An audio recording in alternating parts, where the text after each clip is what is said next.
Good morning, everybody. Good morning. Good morning. Is there a test today? No? Stats today? Okay. Okay. We seem to be fairly empty again today. Yesterday was good, but let's see. So today we're going to move on to a new topic. I know that some of you have covered much of this already, but hopefully there will be little bits and pieces as we go along which are sort of new for you to think about. So this is on complex numbers, which is in Resource Book 2. How many of you have been reading Resource Book 2?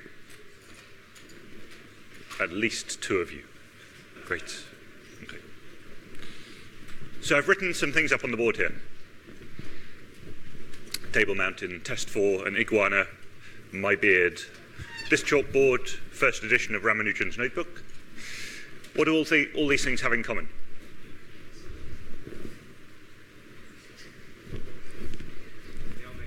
They're magnificent. This is true. This is without a doubt true. I think we can just stop there. I think that's it. Any other thoughts? They're all real. Real is going to have multiple meanings today, but they do all exist. Is that what you mean? They exist.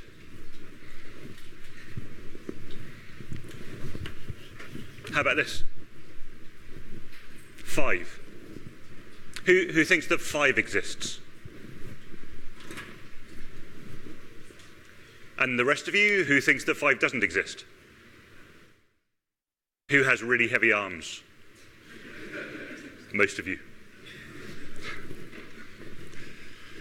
So those of you who do think that 5 exists, where is it?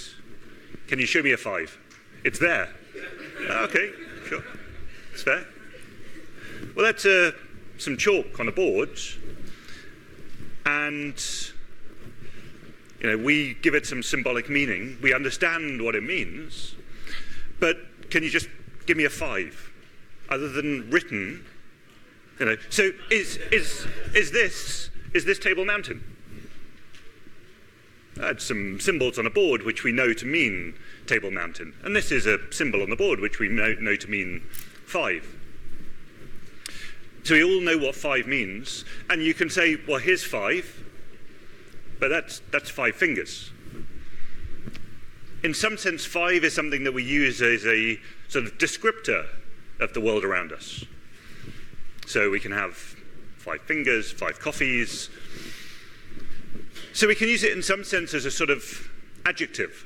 So in the real world, this number here is sort of an adjective, but we can also think of it as a kind of like a verb, multiplication by 5. If I had 1 coffee and I multiplied by 5, then I end up with 5 coffees, and that would be amazing. But I don't have 5 coffees. What about this? So those of you who think that 5 exists, put your hands back up. Okay? Anybody else? Anybody else? Who thinks that this exists? Okay. As a real entity in the real world.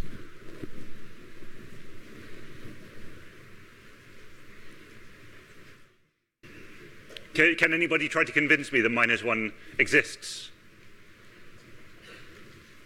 Nobody. So again, we understand exactly what this means, -1. We can use it in a way to take things away. I have 5 coffees and I have -1 lots of coffee more. That's giving me 4 coffees. Okay. What about this? Pi. It's a really good descriptor of an ideal circle, the ratio of the diameter to the circumference. But does it actually exist, or is it just a useful mathematical tool? Am I convincing you that it doesn't exist? Who thought that these things did exist before and now don't think they exist? Okay, that was easy. Okay. Who still thinks that pi exists? Okay. I think, this is very much a sort of philosophical debate, but it goes to the heart of something really important, that the way we describe the world, first of all, in the sort of origin of the human species, when language first came about, sometime after the origin of the human species, but when language came about, we would describe the world using language, and it was an okay description. In some time the sun will rise, and at some time of the year the harvest will come up. But really what we've discovered is that mathematics is the way that we can describe the world accurately. That seems to be the language of the universe in some way. And it's a really difficult question to answer as to why that is the case. Why should it be that there is this language, this abstract language, which seems to have this one-to-one correspondence with the world? I can measure things, I can write down equations, and those equations describe the dynamics of objects. There's this number pi, and that number pi is always the ratio of the circumference to the diameter of a circle. That seems kind of strange. Why is it that this language that we can write down, and we write down this set of rules, we define certain objects, we look at their properties, and we use them, and they seem to be, as far as we can tell, a perfect description of the world around us. There are certainly many things in the world around us that we don't know yet how to model, but we have no reason to think that, if we try hard enough, we won't be able to eventually model them. From the galactic cosmological scales down to the microscopic quantum mechanical scales, it all seems to be describable by mathematics. But we sort of have two worlds here. We have the world around us, and that is described by maths. And then we have this abstract mathematical world, and we can explore that. So, I can write down -1 or the square root of 2 or whatever it might be and explore its properties, and we find that, for instance, the square root of 2 cannot be written as the ratio of two integers. It's irrational. In fact, people at first just didn't believe in the possibility of irrational numbers. For a long time, people thought that that didn't make any sense at all. Every number surely could be written down as the ratio of two integers. But people didn't believe in negative numbers either. What does it mean to have a negative number? And then we introduce them and we say, okay, well, they have these properties, and then it turns out that they're very useful. And what we're going to do today is to simply extend this. Simply take this mathematical landscape and put in a new ingredient and say, okay, if we have this new animal in this mathematical landscape and we define its properties like this, then what are the consequences? And over the coming lectures, we'll look at some of those consequences. And just as for -1 and pi and 5 and root 2, they are extremely useful mathematical objects, so we'll find that complex numbers will also be incredibly useful. Even though they don't apparently have a one-to-one correspondence with objects in the real world, nor does -1. -1 doesn't have a correspondence with an object in the real world. But it's very useful to get us from one place to another place in terms of solving mathematical equations. And what we'll find is that complex numbers will do exactly that as well. What we'll find is that different areas of mathematics which we previously thought were completely independent, had nothing to do with each other, actually turn out to be the same thing when we look at them in the language of complex numbers. So what we'll find later is that the trigonometric functions, sine and cosine, are actually exponential functions in disguise. So exponential functions, which we know as these functions whose derivatives are equal to the value, actually turn out to be related to trigonometric functions, but the path between the two, the sort of bridge between these two regions of mathematics, is complex numbers. And without complex numbers, it's really, really hard to see that. Okay? So what we're going to do, we're going to introduce this new tool to the landscape of mathematics and see over the coming lectures what the consequences are. Okay.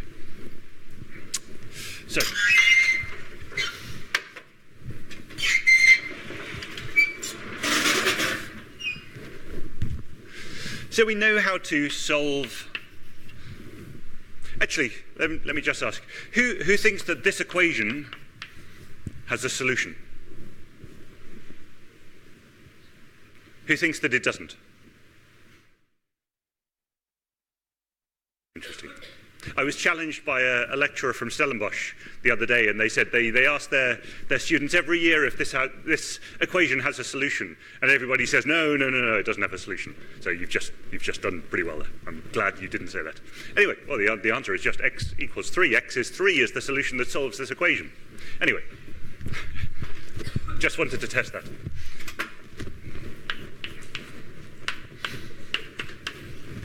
What does it mean to solve an equation?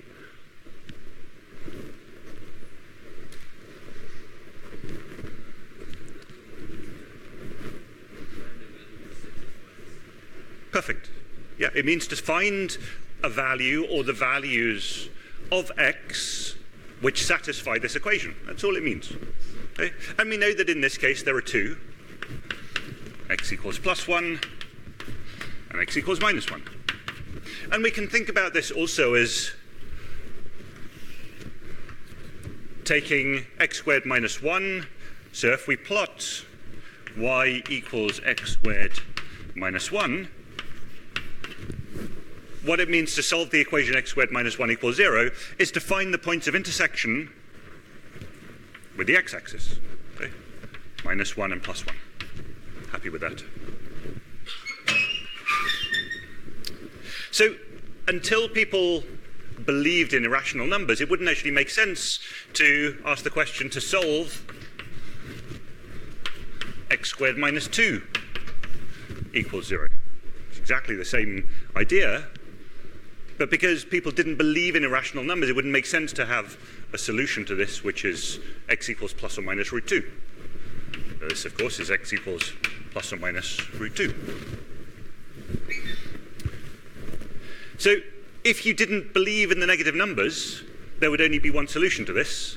X is plus 1 or x is plus 2, or plus root 2.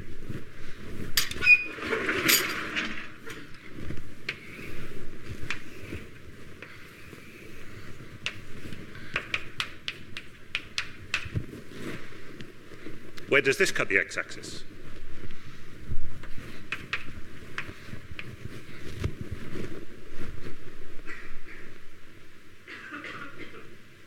It doesn't cut the x-axis. Here we've got the normal set of numbers that we've always dealt with. And so there is no solution to the equation x squared plus 1 equals 0 when we're dealing with these normal solutions. But all we're going to say here is to say we're going to solve x squared plus 1 equals 0, which I can write as x squared equals minus 1. And we're just going to make the step and say, okay, let's say there was a number. It's clearly not one of the real numbers that we've always dealt with, but let's say there was a number which satisfied this. And we're going to let I, which is the imaginary number,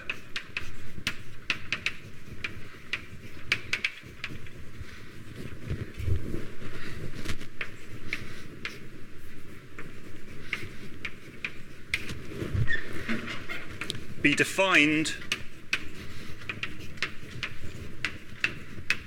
such that I squared is minus 1. Simple as that. It's just a definition. Okay? And from this we're going to see what the consequences are. It's a number which, when squared, gives us minus 1. And we know that none of the numbers that we've dealt with up to now in terms of real numbers have this property. Okay? So what this means is that, in fact, this does have, well, two solutions. So x squared equals minus 1 has two solutions.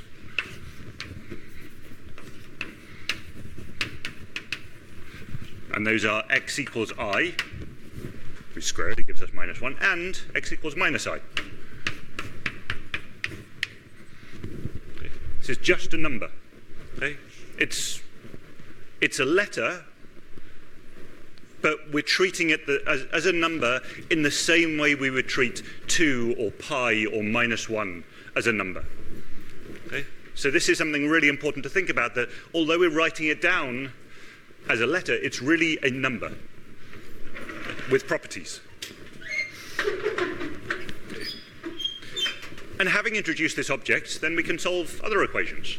So we could also solve, for instance, x squared plus 9 equals 0. Note one thing, I haven't defined I to be the square root of minus 1. Okay? I've defined I to be that number which, when you square it, gives minus 1. Okay? I'll write that down separately here.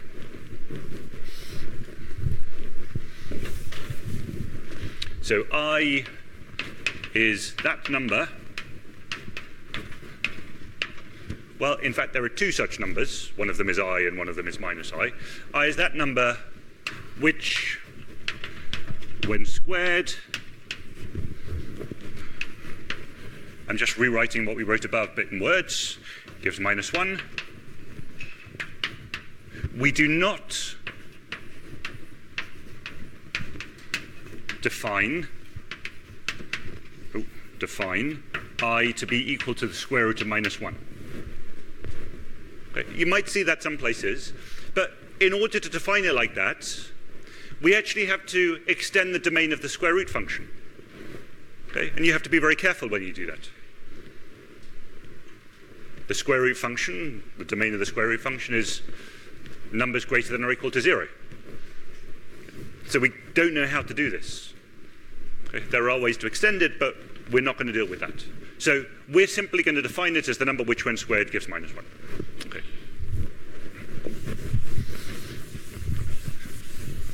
So we've introduced this new object, and we can solve this one equation up here now, which we couldn't solve before. There were no solutions to x squared equals minus 1 before. And now we can also solve, for instance, x squared plus 9 equals 0. Oh, sorry, yeah, equals 0. So I can write this as x squared equals minus 9, or x squared over 3 equals over 3 equals minus 1. I'm just dividing through by 9 here. And that then tells me that x over 3 is that number which, when squared, gives me minus 1. Okay. Well, there are two of them, as I said, so it's plus or minus I, which tells me that x equals plus or minus 3i. Now, if I take the number 2 and I multiply it by 3, I get 6, obviously. But with I, we think of I as the unit imaginary number, and when I multiply it by 3, I don't get j or p or something like that. I just get 3 lots of I. Okay. So we think of, yeah.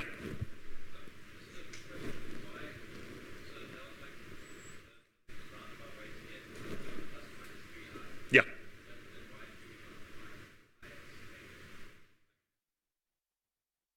So the point is that we don't know how to take the square root of negative 1. It doesn't mean anything at the moment because we can't take the square root of negative numbers. If you did this naively, you would get the same answer. So you could do this naively and just take the square root of minus 9 and say that's 3 times the square root of minus 1, and if we define the square root of minus 1 as I, then we get plus or minus 3i. Okay? So we would end up with the same answer, but we just have to be a little bit careful of what we mean by the square root of negative numbers. Okay? And doing it like this, we don't need to ever deal with the square root of negative numbers. Okay? Yeah. So we could look at another example, x squared plus 2x plus 2 equals 0. And again, if we're just dealing with real numbers, then this has no solution. And now whenever we deal with something like this, we have to be a little bit careful. We could try and plug it into the quadratic formula, but we're going to end up with a square root of a negative number. And so we'll do this again just by completing the square. So this is x plus 1 squared plus 1 equals 0, which implies that x plus 1 squared equals minus 1. So it's x plus 1 is the thing that when we square it gives us minus 1. So that then tells us that x plus 1 equals plus or minus I. And now we have to take the 1 over to the other side. So that then tells us that x equals minus 1 plus or minus I. So again, if we have 2 and 3 and we add them together, we end up with 5. We can't take regular numbers that we've dealt with up to now, minus 1, and add it to I and get something that has a single name on its own. Okay? like 5. Here, whenever we have some imaginary number and some real number, we have to keep them separate. They live in sort of slightly different spaces. Essentially now, the numbers that we're dealing with have two components. Previously, it was just a value, a positive or negative value. Okay? But now they have two components, and we'll see precisely what that means in a moment. Okay. Any questions on any of this at the moment? Yeah. Say again? Yeah, so I would recommend always completing the square rather than using the quadratic formula, just because if you use the quadratic formula, then you'll have to take the square root of -1. We want to avoid that. Yeah.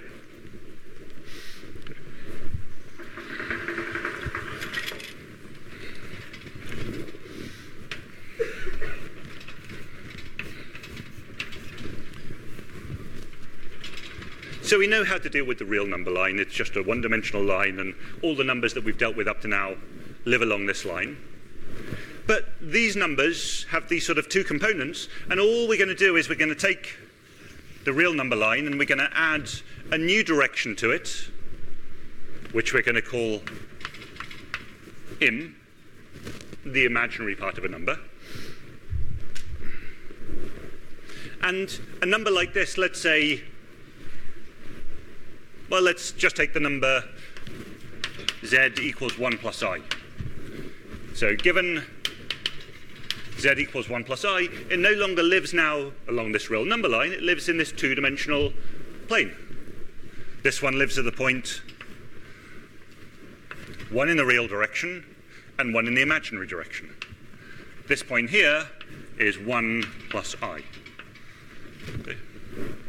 So in just the same way that we can't take apples and oranges and add them together and end up with satsumas, here we can't take a real number and an imaginary number together and put them together and get something which is, you know, something which has a single name on its own. It's just 1 plus I. We don't get to put them together into anything else. It's just 1 plus I.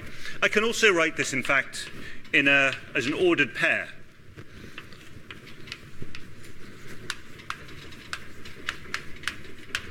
Where the first coordinate here is just the real part of this number, 1, and the second part is just the imaginary part of this number. Okay. And note, I've written here 1. I haven't written I. Okay. So this is a distance. The distance from here to here is a distance, and distances are just real numbers. So whenever I write the imaginary part of some number like this, this is going to be a real number. It's the distance in this imaginary direction. So I haven't said just yet, but so this object here is I is defined as the imaginary number, but the reason I wrote all of this down here is because, certainly for me and many mathematicians, and hopefully for you, this imaginary number, I, is no less real, and I don't use real in the mathematical sense, than -1 or pi or 5. Okay? Maybe those ones have a kind of closer relationship with objects in the real world. But again, -1, there is no object which is -1. We just know what it means mathematically. Same way here, we've got I, which, so long as we know what it means mathematically, it's a perfectly well-defined object in this mathematical world. Okay.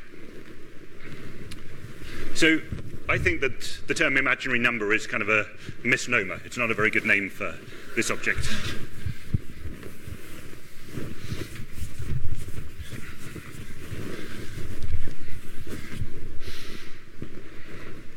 So in general, we're going to write a definition. So remember, definitions are what we get to come up with ourselves.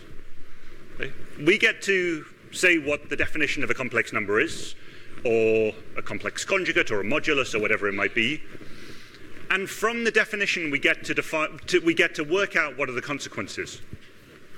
So we define here a complex number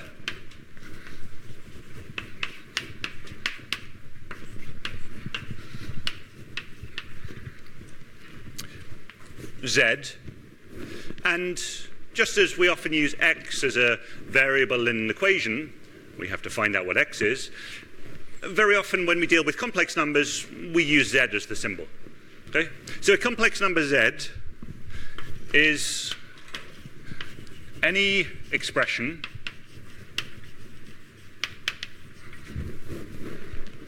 of the form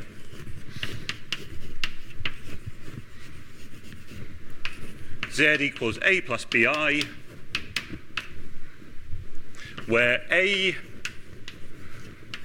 and b are real numbers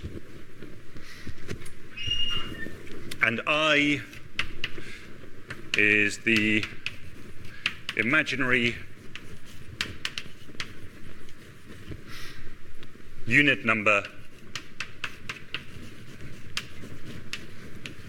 satisfying I squared equals minus 1. Okay. And the set of all such numbers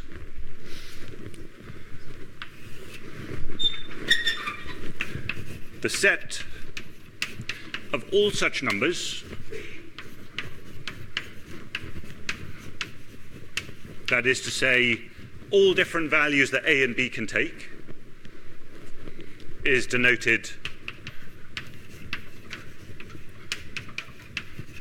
C, like this. Okay. So this actually means that all real numbers are complex numbers. All real numbers are complex numbers where b is 0. Yeah. Oh, did I write? Oh, thank you. Very good. That would give us a completely different set of mathematics. Good. I squared is minus 1. So C is a larger family, a larger set of numbers, which includes the real numbers, and the real numbers includes the rational numbers, and the rational numbers includes the integers, and the integers includes the natural numbers, and the natural numbers includes the numbers 1 and 2, for instance. Okay?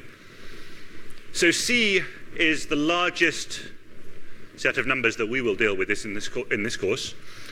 There are actually larger sets. There are the quaternions, and there are the octonions, but we're definitely not going to deal with those.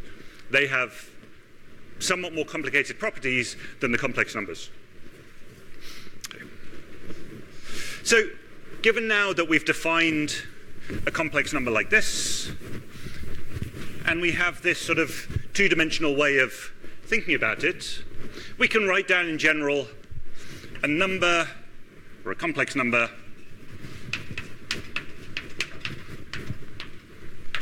z equals a plus bi, lives in the complex plane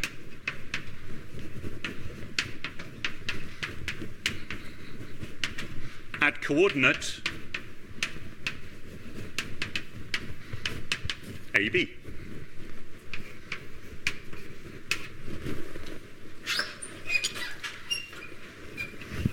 So we write the complex plane like this. This is the real part, this is the imaginary part. We'll define that explicitly in a moment. And a complex number z is a plus bi, lives at some point z equals a plus bi, where this is a and this is b. So this is the point a, b. Okay.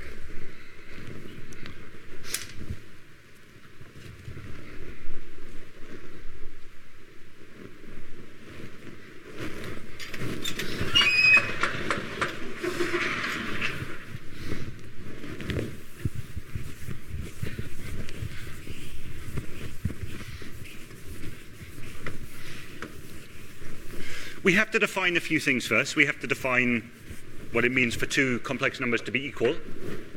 So z1 equals a1 plus b1i, and z2 equals a2 plus b2i are equal if and only if a1 equals a2 and b1 equals B2. That kind of makes pretty obvious sense. But we're going to see later on that there's going to be another way to write complex numbers. And the other way that we write complex numbers, which is something called the modulus argument form. With that, it's not going to be so obvious the two complex numbers are the same number when we have this sort of property. Okay? Here it's pretty clear. We've got the Cartesian plane of complex numbers, just a two-dimensional plane, and each point is unique and is uniquely described by its a and its real and imaginary coordinate. Okay.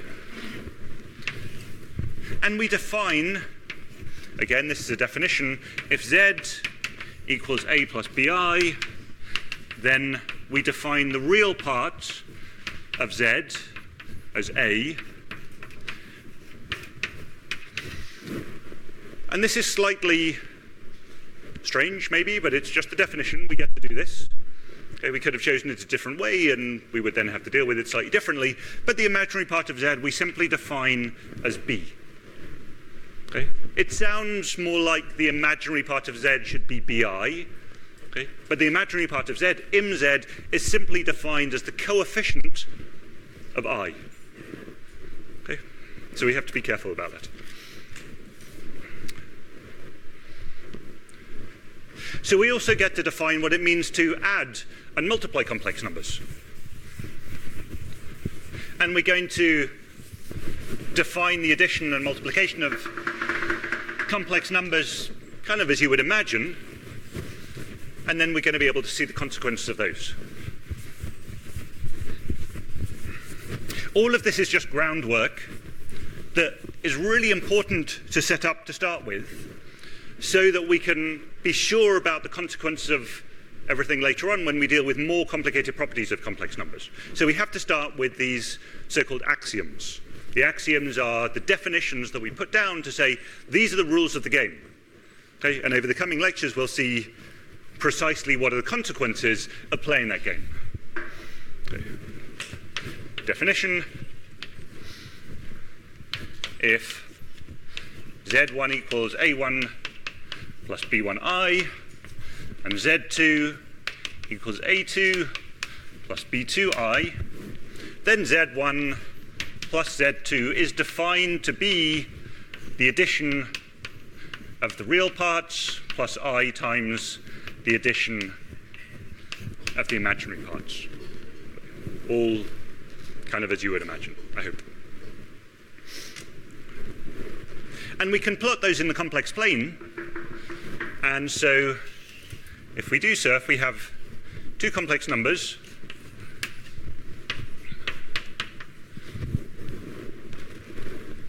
let's say we have some point here, which is z1,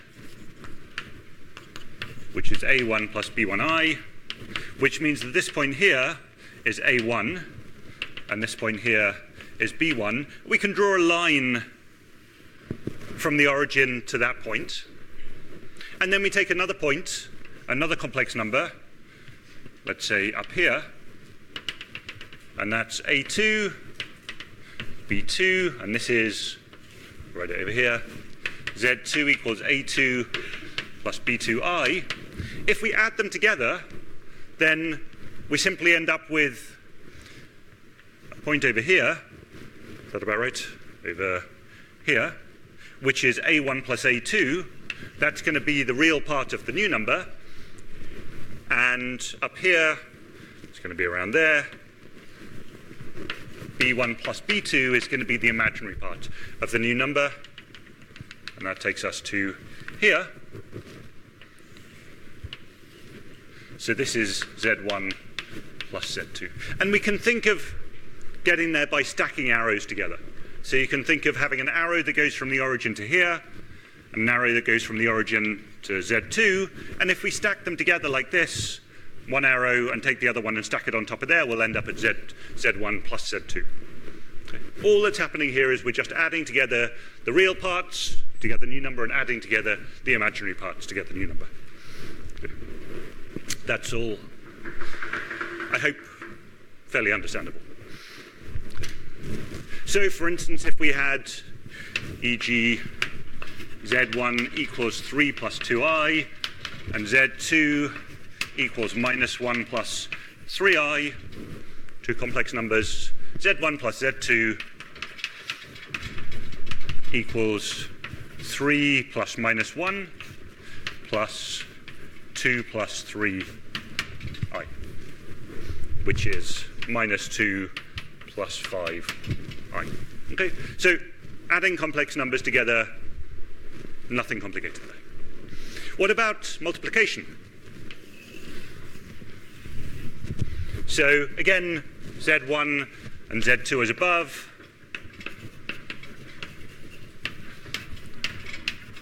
This is a little trickier. Now z1 times z2, which is a1 plus b1i, a2 plus b2i. Well, we multiply out the brackets, and this gives us a1 plus a2 plus a1 b2i plus a2 b1i plus b1 b2i squared, but I squared is minus 1. So this actually gives us a1 a2 minus b1 b2 plus a1 b2 plus a2 b1 I. And again, that's how we're going to define multiplication of complex numbers.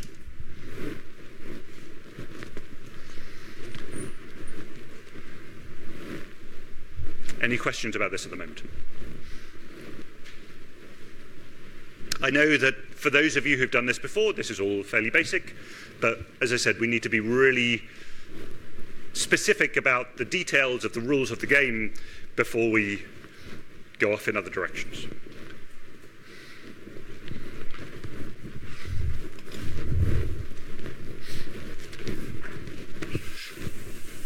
So now is the first time we can take this and ask, given these definitions, what are the properties?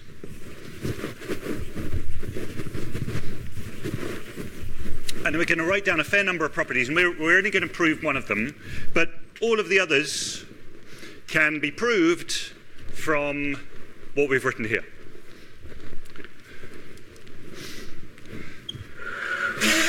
Oops.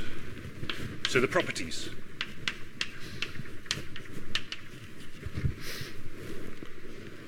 So the first property is z1 plus z2 equals z2 plus z1. This is commutation.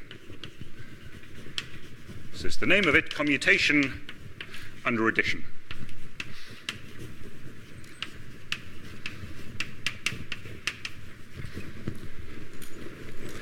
So we defined addition like this. But having defined addition like this, we can then prove this property of complex numbers, that they are commutative under addition. So what do we have there? If given z1, z2 as above, we have that z1 plus z2 is a1 plus b1i plus a2 plus b2i equals a1 plus a2 plus b1 plus b2i, and this is by definition. So that was the definition of addition of complex numbers.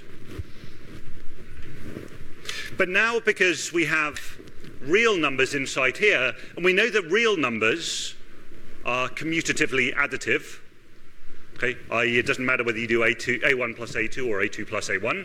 This is a2 plus a1 plus b2 plus b1 I, and this is by additive commutation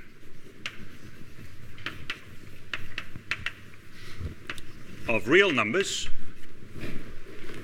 And then from this, by the definition of addition of complex numbers, This is A2 plus B2i plus A1 plus B1i. So this again is just by definition of the addition of complex numbers, and this is Z2 plus Z1.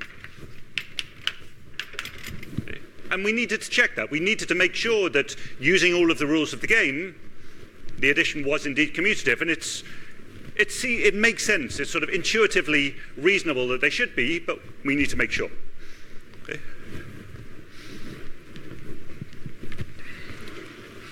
So the extension of the complex numbers into the quaternions actually has not one number which, when you multiply it together, gives -1. It actually has 3. So the quaternions are a 4-dimensional space where you have 3 numbers, I, j, and k, which when you multiply them together, they all give you -1. The complication with the quaternions is that I times j is not equal to j times I. Okay? They're not commutative under multiplication. But here we do have commutativity under multiplication. So we also have z1 times z2 equals z2, z1, commutative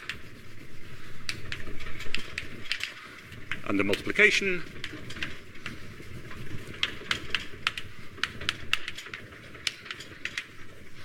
Okay, and we're not going to prove this, but you can prove this in exactly the same way. Then we have z1 plus z2 plus z3 equals z1 plus z2 plus z3.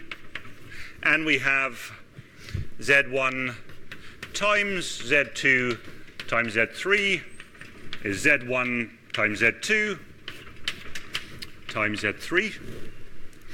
So these are associative under addition and multiplication. We have